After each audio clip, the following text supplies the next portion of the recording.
अगले सप्ताह तक मिल जाएगी जम्मू मेट्रो को मंजूरी। केंद्रीय पेट्रोलियम मंत्री हरदीप सिंह पुरी ने दिया भरोसा, कहा 370 के रहते जम्मू कश्मीर से कभी नहीं आई कोई मांग।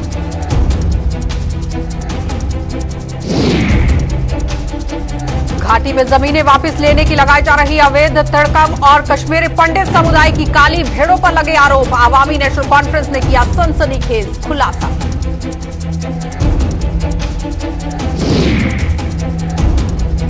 और जम्मू कश्मीर में श्रद्धा व उल्लास के साथ मनाया गया महानवमी का त्योहार। लोगों ने जल स्रोतों में विसर्जित की मां की पवित्र साख, मंदिरों में नवाया शरीर।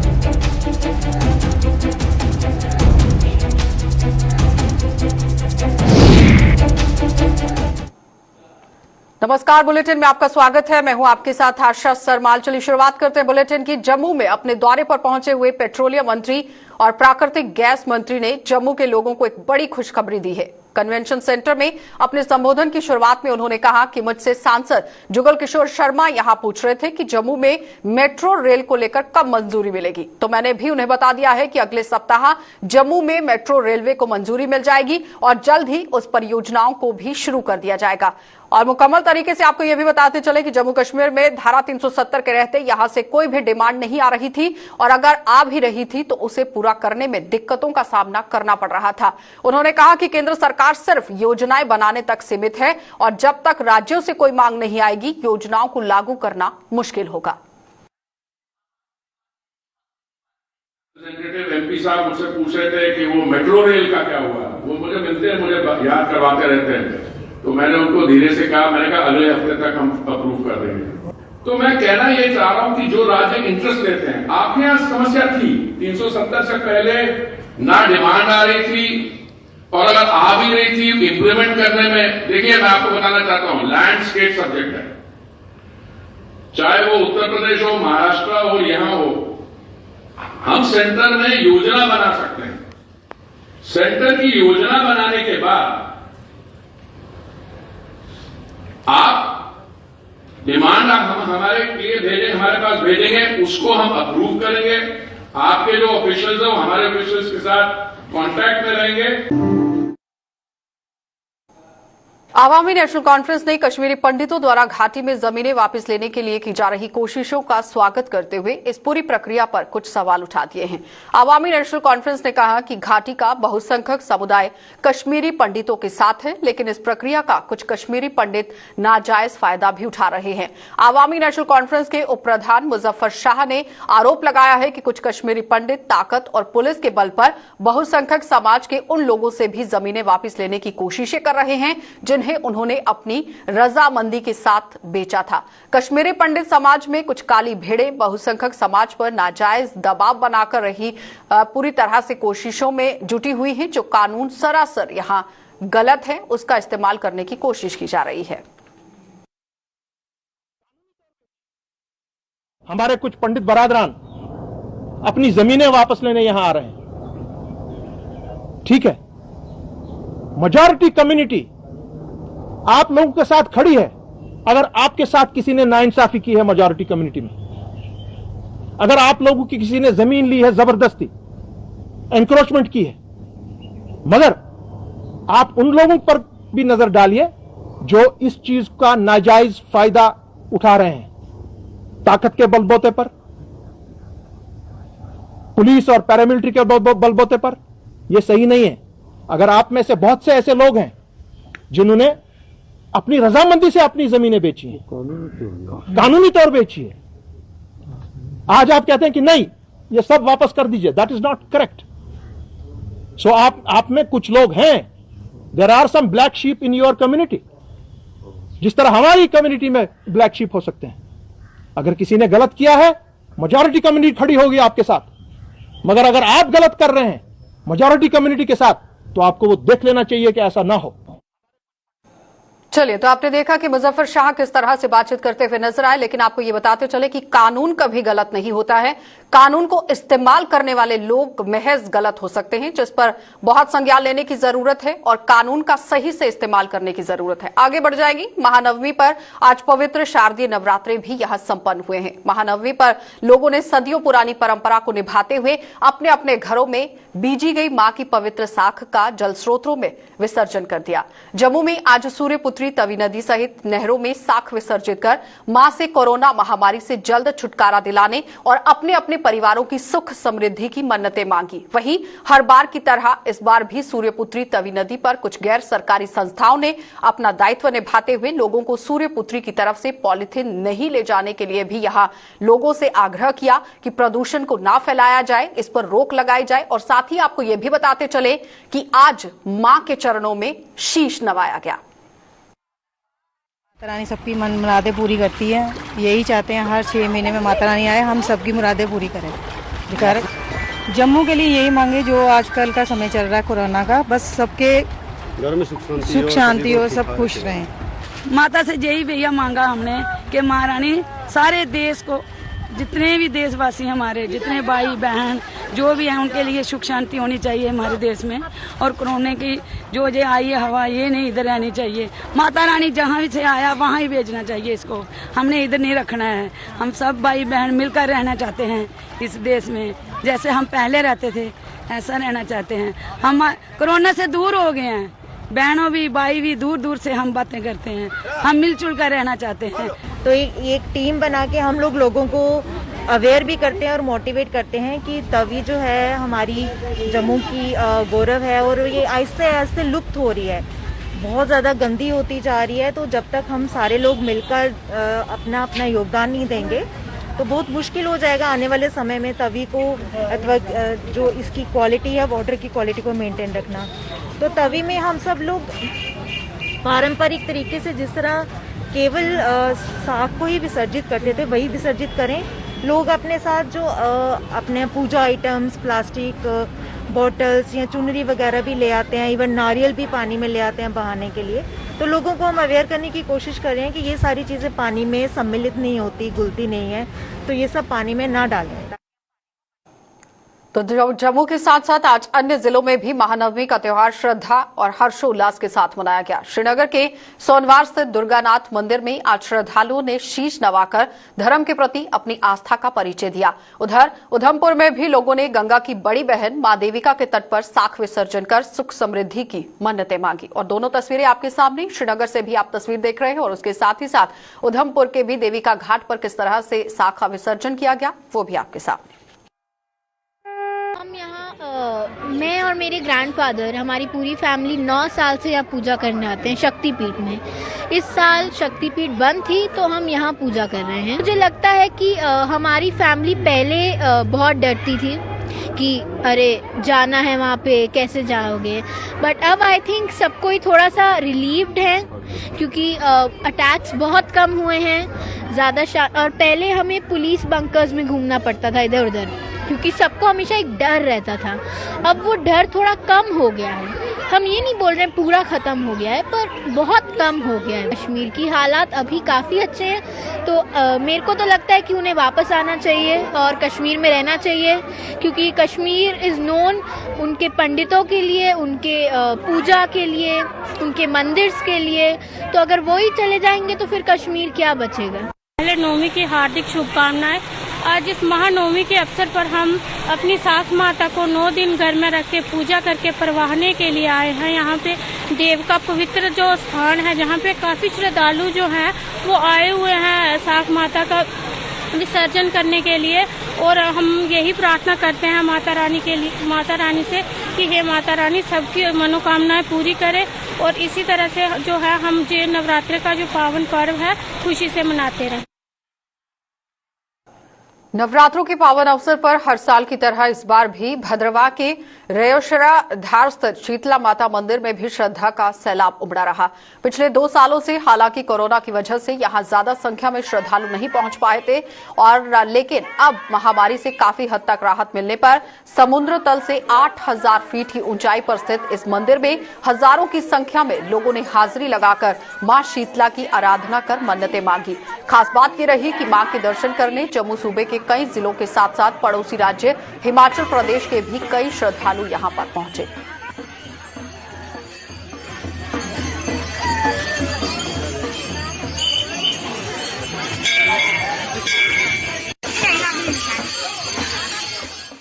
यात्राएं सर 500-600 साल से चल रही हैं, बहुत मुद्दत से।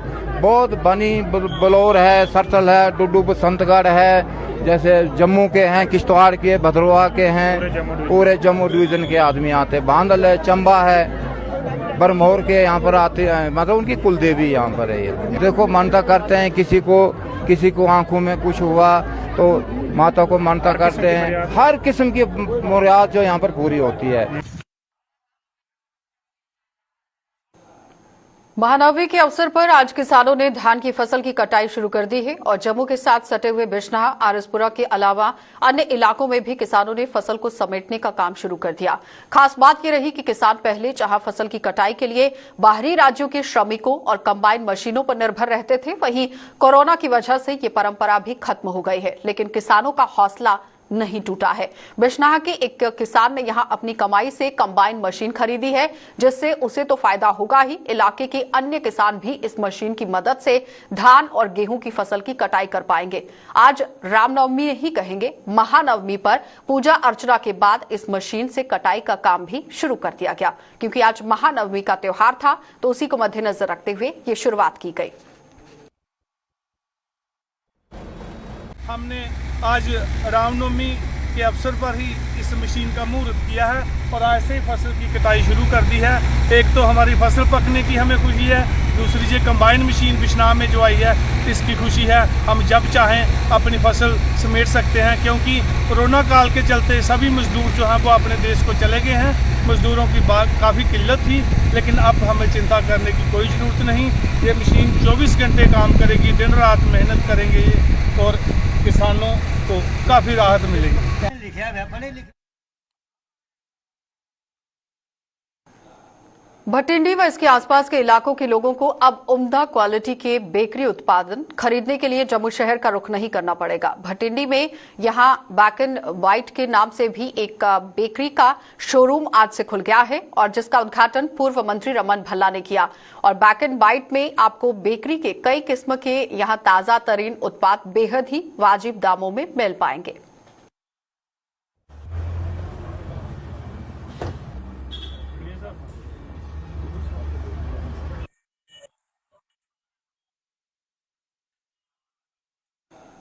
तो राजौरी जिले में 18 वर्ष से भी ज्यादा आयु के 100 कोविड वैक्सीनेशन की पहली डोज का 100% लक्ष्य हासिल कर लिया गया है।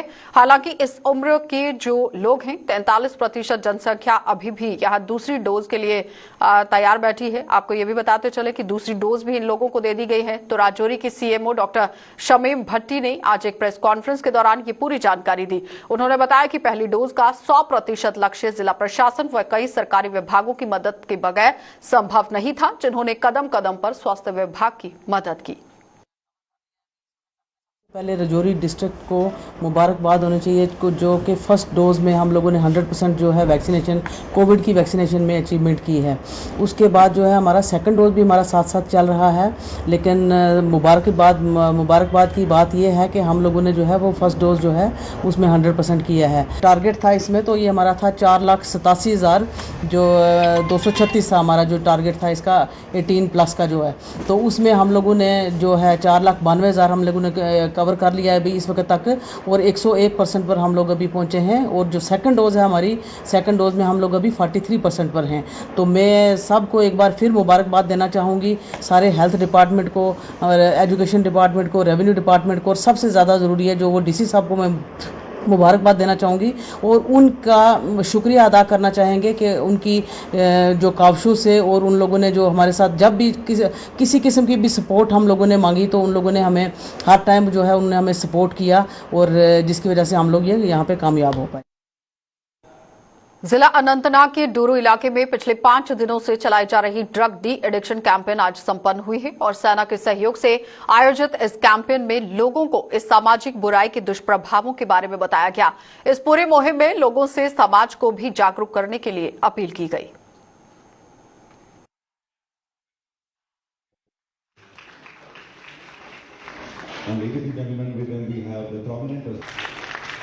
मेयर अनंतनाग जनाब हेडक्वार्टर पर ये प्रोग्राम करते रहेंगे ताकि इस जो हमारे ड्रग की लत हमारे कुछ नौजवानों में लगी है इसको खत्म करने में हमारे जो यहाँ का हमारा फ्यूचर है नौजवान वो आगे आए और इस ड्रग को हम खत्म कर देंगे। सुबह से ये 5 दिन से प्रोग्राम है। मैं अपने जो हमारा मैन पावर है हमारे जो एम्प्लॉयज है यहाँ पर मैं उनका आभारी शुक्रगुजार हूँ कि डे बाय डे प्रोग्राम आते हैं। उससे पहले भी आज़ादी का अमृत महोत्सव से पहले MTP और आगे भी कुछ और प्रोग्राम आने वाले हैं।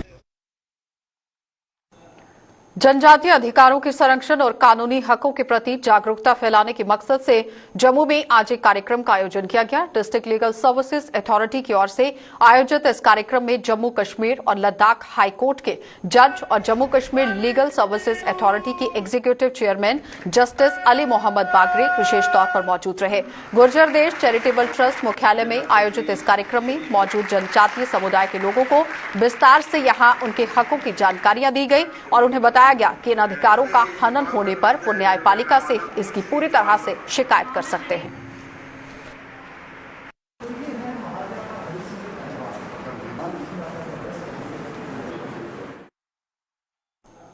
तो राष्ट्रीय स्तर पर होने वाली हॉकी प्रतियोगिता के लिए जम्मू कश्मीर को महिला टीम के हौसले बुलंद देखे जा रहे हैं और देखने को भी मिले। सीनियर और जूनियर महिला हॉकी टीम के खिलाड़ियों की हॉकी इंडिया के महासचिव राजेंद्र सिंह व भाजपा नेता बलदेव सिंह बलोरिया ने यहां पीठ थपथपाई। राजेंद्र सिंह और बलोरिया ने आज इन खिलाड़ियों से मुलाकात कर उन्हें राष्ट्रीय स्तर पर होने वाली प्रतियोगिताओं के लिए भी शुभकामनाएं दी।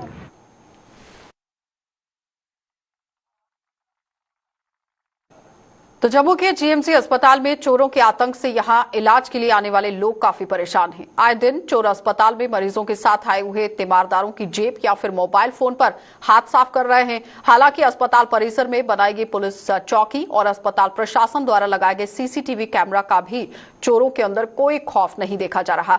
जीएमसी प्रशासन ने भी माना है कि अस्पताल में चोरी की घटनाएं होती जा रही हैं, लिहाजा लोगों को चोरों से सतर्क रहना चाहिए। तो प्रशासन के मुताबिक सतर्कता से ही चोरी की घटनाओं पर रोक लगाई जा सकती है। लेकिन सवाल यहां पर यह है कि जिस तरह से आए दिन चोरी की घटनाएं बढ़ रही हैं, पुलिस क्या काम कर रही है और जो सीसीटीवी कैमरास लगाए गए हैं उनका क्या काम है? क्या सीसीटीवी कैमरा को खंगाल कर भी चोरों का पता नहीं लगाया जा रहा है? आखिर कहां पर कोताही बरती जा रही है, ढिलाई बरती जा रही है? कार्यवाही करने की जरूरत है। कि जो हमारे दूर दराज से लोग आते हैं वो भोले भाले होते हैं, सीधे साधे होते हैं। खासकर फ़ोन के मसलों में वो वार्ड्स में जो हैं किसी एक कोने में अपना फ़ोन चार्जिंग पे लगा देते हैं और बाहर मार्केट चले जाते हैं कोई खाना लाने या कुछ लाने, तो पीछे से जो है वो चोरी हो जाती है। तो उन सब से ये रिक्वेस्ट है कि मेहरबानी करके अपनी बिलोंगिंग्स, अपना जो पैसा तो वैसे भी हॉस्पिटल में थोड़ा कम ही लाना चाहिए और अगर लाया भी है तो वो मल्टीपल जगह पे रखना चाहिए, एक ही पॉकेट में नहीं रखना चाहिए। तो अपने फ़ोन्स या अपनी बिलोंगिंग्स जो है उनका खास ध्यान रखना चाहिए, स्पेशली नाइट टाइम्स पे। तो ऐसे एंटी सोशल एलिमेंट्स जो हैं, ऐसे भोले भोले लोगों का जो है ज़रूर फ़ायदा उठाने की कोशिश करते हैं। और हमने हॉस्पिटल में सिक्योरिटी को अपनी को जो है काफ़ी इम्प्रूव किया है। सीसीटीवी कैमरास हर जगह पे लगे हुए हैं। तो सभी से रिक्वेस्ट है कि थोड़ा सा ध्यान रखेंगे तो हम मिल के इस जो ये मेनेंस है, ये जो प्रॉब्लम है, इसको जो है ज़रूर इसके ऊपर जो है विजय हासिल कर सकते। तो जम्मू के जम्मू हाट में लगी हुई प्रदर्शनी में हस्तशिल्प और कारीगरी का यहां संगम देखने को मिल रहा है। कामगारों के हाथों से यहां कितना हुनर देखा गया है, ये सबके सामने है। ये इस प्रदर्शनी में उनके उत्पादों से साफ झलकता हुआ नजर आया। हस्तशिल्प को यहां बढ़ावा देने और इससे रोजी रोटी कमाने वालों के लिए ये प्रदर्शनी बेहद कारगर साबित हो रही है और इस प्रदर्शनी में पहुंचने वाले लोग भी इन उत्पादों में काफी दिलचस्पी दिखाते हुए नजर आए और खरीदारी भी कर रहे हैं। और आप साफ तस्वीरों में देख सकते हैं किस तरह से अपने हुनर को भी दर्शाया जा रहा है।